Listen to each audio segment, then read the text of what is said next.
Hello everyone.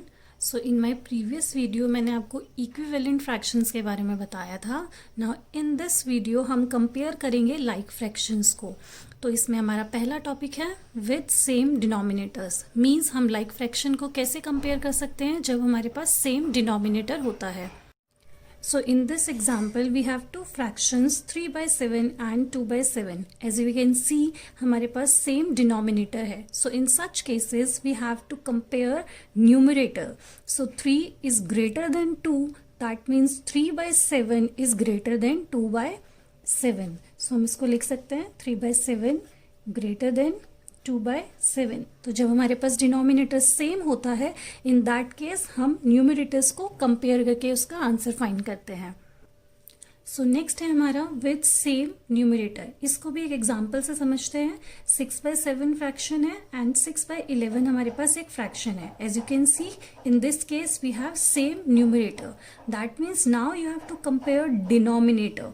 सो जब ऐसा case होता है तो जिसका डिनोमिनेटर छोटा होता है वो फ्रैक्शन आपका बड़ा होता है। यहाँ पे हम इन्वर्स कर देते हैं।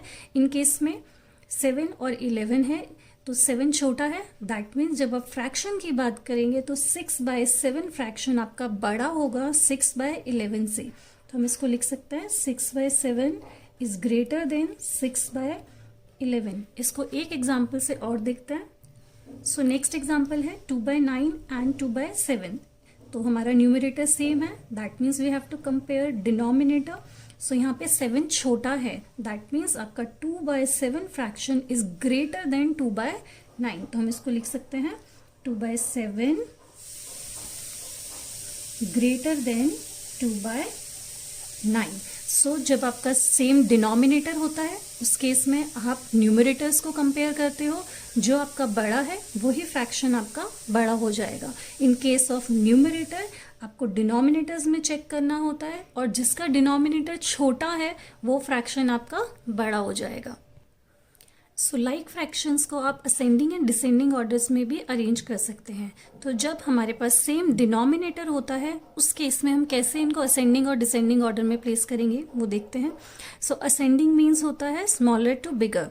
एज यू कैन सी यहाँ पे हमारा डिनोमिनेटर सेम है तो we have to compare numerator. और जब हम न्यूमरेटर कंपेयर करते हैं तो सबसे छोटा जो होगा वो आपका छोटा ही फ्रैक्शन रहेगा। So in this case 2/17 is your smaller one. Then ascending में हमको देखना है इसका नेक्स्ट कौन सा बड़ा होगा। सो 2 के बाद आएगा 4। That's mean 4/17। Next increasing order में आगे बढ़ेंगे तो 8/17 and the last one is 9/17। तो ये आपने इसको अरेंज कर दिया है असेंडिंग ऑर्डर में।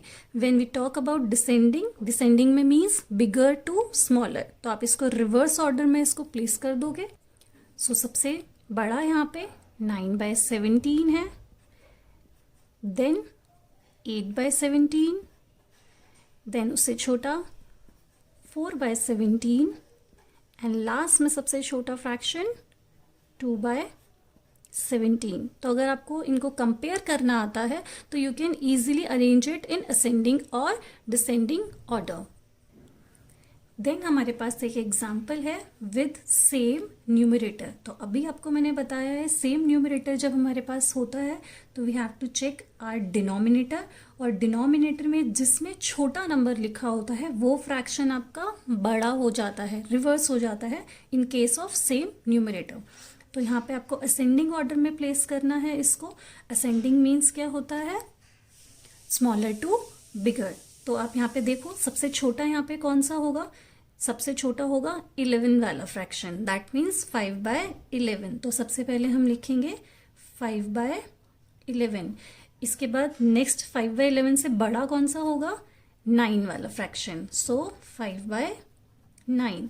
इसके बाद 5/7 और सबसे बड़ा फ्रैक्शन आपका कौन सा है, 5/6। तो यहाँ पे आपने स्मॉलर टू बिगर में अरेंज कर दिया है in case of ascending order. When comes descending order तो आपको क्या करना है, अब इसमें बिगर टू स्मॉलर मूव करना है। तो एज यू नो 5/6 आपका सबसे बड़ा है तो सबसे पहले हम लिखेंगे 5/6। उससे छोटा 5/7, देन इससे छोटा 5/9 और सबसे छोटा फ्रैक्शन यहाँ पे है 5/11। So it is very easy ascending और डिसेंडिंग ऑर्डर में इसको प्लेस करना।